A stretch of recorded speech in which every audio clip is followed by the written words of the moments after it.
So somebody suggested this video to me, okay, in DMs. It's called Strange Deaths in New York Drill. I have done a lot of New York Drill like documentaries. Also, I know quite a few drill rappers from New York as well, just because I've reacted to so many like compilation videos and documentaries and stuff like that. So I will link some of them at the end of the video.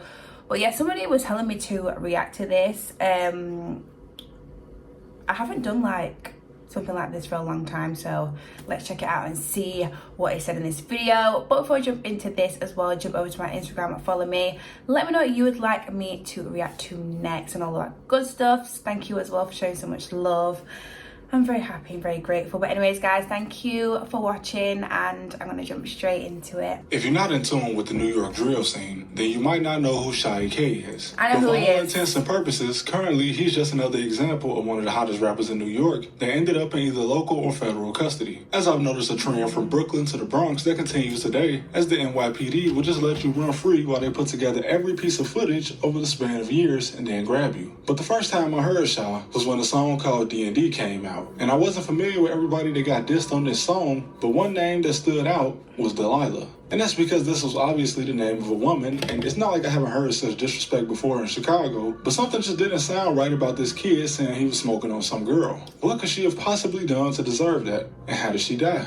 These were the questions I had, but I never looked into it once I kept seeing pictures and videos of her with a set out of the Bronx called the Drillies, which the Bronx DA calls a set of bloods and subset of sex money murder. But like most girls that get caught up in situations like this, it's likely that she never even threw a rock, and that the people dissing her after she died was done more to hurt the guys she was around than are actually in the streets, rather than her being disrespected for something she actually did. Although she had been arrested at least once in the past for assault on another woman. And initially, all anyone knew is that someone shot her on the third floor of an apartment building at 3339 Hull Avenue in the Norwood neighborhood of the Bronx. And something that I've noticed about whenever someone is killed inside of a building or a house, you'd think it would be a shut and closed case because surely the perpetrator would have been someone that was also inside, but this never seems to be the case. It was reported by multiple sources in the Bronx that she and several individuals were seen on camera entering this building, but around the time of the shooting, everyone but her is seen on camera running out, and that a weapon was tossed out of the window. The DA says this building was a trap house, and today these type of buildings are used more as hangouts to get high and have some type of safe haven to chill inside without just standing on the block lacking. So it's clear that the only people in the building with her were people that she knew and trusted.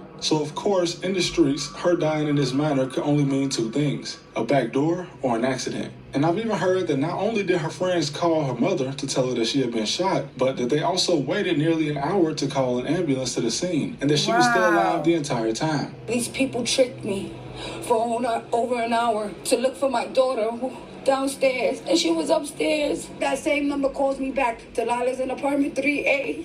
And she's dying and hangs up. Now, this building on Hull Avenue was just around the corner from another building on Decatur Avenue, which the police acknowledged had been taken over by the Drilly Gang after its owner, a 97-year-old woman, had died. In fact, in 2022, the NYC Department of Buildings even issued notices to the owner about safeguarding it since the building had fallen into disrepair, but apparently the city was unaware that the owner had already been dead for 2 years at this point. And people on the internet were trying to blame this murder on a guy named Lee Drilly, especially after he got arrested. But he has never actually been formally charged with the murder, and he's currently serving time for drug trafficking. And the apartment around the corner from where Delilah was killed actually had drugs and paraphernalia as well as ammunition seized from it. Now, a woman named Precious, identified in the streets as PW Jet, along with a 16-year-old boy, were actually charged with the murder, being two of the 4 people that were supposedly in the building with Delilah at the time. And she eventually pled guilty to manslaughter instead of murder, which further adds to the theory this was just an accident. But either way, her death actually added to the long indictment against the Drilly Gang, which took down 20 members and involved 32 different crimes and 18 weapons. Personally, I believe that Delilah's death was an accident, but that's still no excuse for her killer. Guns float around in the hands of teenagers so much these days that they get used like toys. And when you got a bunch of people not even old enough to drink playing with them, something like this is bound to happen no matter what.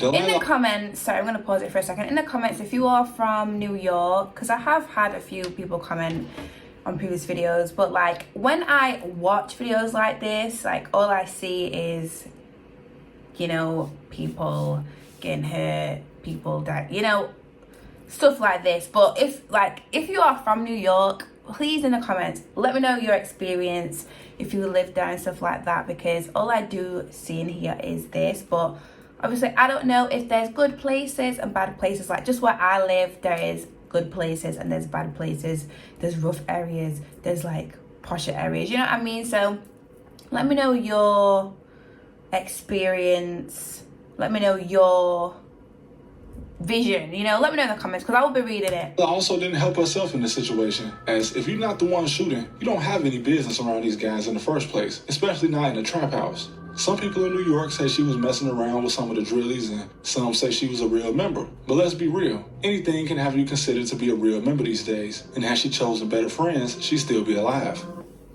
Here are 3 reasons your sales team will actually want to use Monday Sales CRM. First, it's so easy. She was messing around with some of the drillies, and some say she was a real member. But let's be real, anything can have you considered to be a real member these days, and had she chosen better friends, she'd still be alive. But moving on to a guy that people were commenting in my old New York video that I should cover, or at least look into his case. Seeh Watts. Now, before I even knew who he was, I kept seeing videos and clips of his dad speaking on his death. And in my opinion, that's kind of messy. The internet is a ruthless place, and speaking on the death of your child who is in the streets only leaves you as a parent open to all this trolling. But it seems like the things he was saying actually added to the confusion in his son's murder. Now, it was initially reported by police in Brooklyn that an 18-year-old man was shot in a parked car in Bed-Stuy in front of a recording studio around 796. A man was shot in a park. Now, it was initially reported by police in Brooklyn that an 18-year-old man was shot in a parked car in Bed-Stuy in front of a recording studio around 796 Green Avenue. But 796 Green Avenue is the address of a local deli, and I couldn't find any recording studio on that block unless they were just recording in one of the houses in the area. But his father told Charleston White that Seeh was at an Airbnb with his girlfriend and a few friends to shoot a music video, but that he got a phone call about another party at another Airbnb, which lured him to where he would be killed. Now, his father goes on to state that once he got to this other party, he saw some females there that he wasn't supposed to be around. And as a result, he says that Seeh wanted to go outside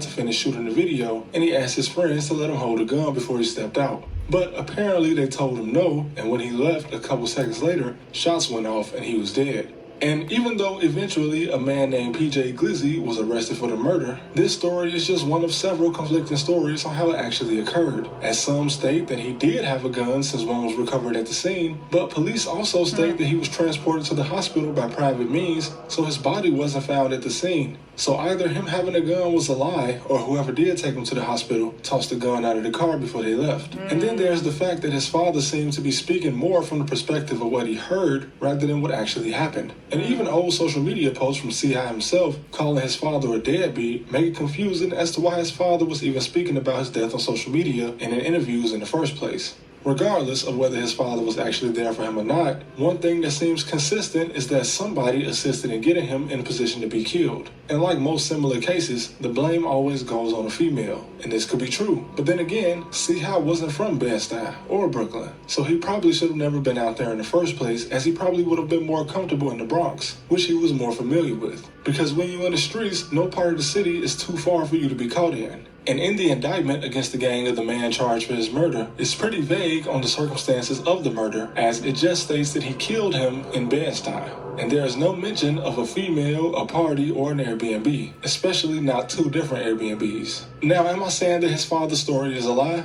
No. Whoever his father heard this from, it was probably somebody in the Bronx or Brooklyn. Maybe even someone close to the situation. So it's very possible that a lot of this story is true. And wherever this second party was at an Airbnb could have very well been at a house that also doubled as a recording studio. But like many gang racketeering cases in New York... You know what I'm noticing though? Like, they're all so very young. Like, this is happening though. They're young kids. Like, it's just sad. House that also doubled as a recording studio. But like many gang racketeering cases in New York, this one is federal. So getting all of the information from it won't be as easy as if it was just in the Bronx court or a Brooklyn court. So even though it seems to be solved, the circumstances of how he got to where he was and where he was before are still pretty hazy. Now for this last one, we're going to take it all the way back to the origins of New York drill, with one of the pioneers and definitely a guy who gets credit for being one of the first in New York to get sturdy, Nick Blickie. A man who would today probably be a multi-millionaire, gunned down at 21 by the same man that had just shook his hand seconds before taking his life. Now, the police solved this murder pretty quickly, as just a month after Nick was killed, a man named Caleb Glean was listed as the top suspect by NYPD. And this was due to several factors. Not only the camera that captured the entire moment of he and Nick greeting each other just before he shot him, but also due to Caleb's distinct tattoos, blue bandana, and the bright colored foam-posite shoes he was wearing. He was also captured on camera buying a drink from a local deli, hopping on a dirt bike after the shooting, and even entering the building that police knew he lived in after it was all done.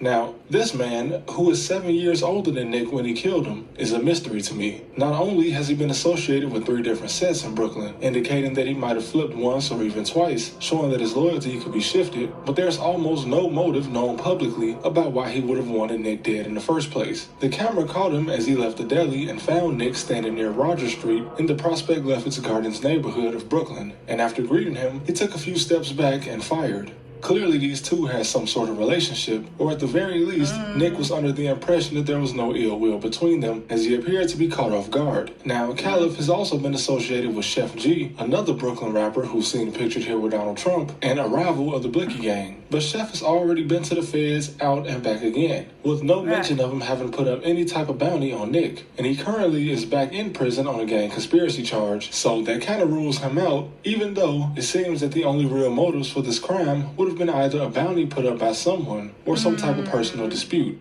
But either way, the killer was caught red-handed 5 years ago and arrested in Philadelphia. It's still strange that in 2025, there is no clear motive for the betrayal of one of the genre's earliest pioneers. And unfortunately, he'll have to go down as another what-if story similar to another Brooklyn native, Pop Smoke. Yeah. But it's just another cautionary tale of living that life. No matter how talented he might have been, or innovative, his ties in the streets opened up the possibility for such a thing to happen to him. But rest in peace to everyone I mentioned in this video, and thank you guys for watching as always. I'll see you next time. In the comments, like I said, first off, let me know what you think about this video. Let me know if you know anything about these stories. I did not know anything about any of the stories. At the end, of course, he did mention Pop Smoke, and I do know about Pop Smoke. But if there's anything that was maybe missed or anything that, you know, maybe I might need to find out, then let me know. But like I was saying earlier in the video, let me know your experience on New York, because, you know, when I do react to things, it's normally like drill music or like documentaries and, you know, things like this. So, you know, I don't really get to hear, you know, anything that's quite, you know, positive or like quite, you know. So let me know your experience and what you think of New York, if you are from there, lived there, anything like that. But anyways, guys, thank you so much for watching, and I will see you very, very soon in the next video. Bye.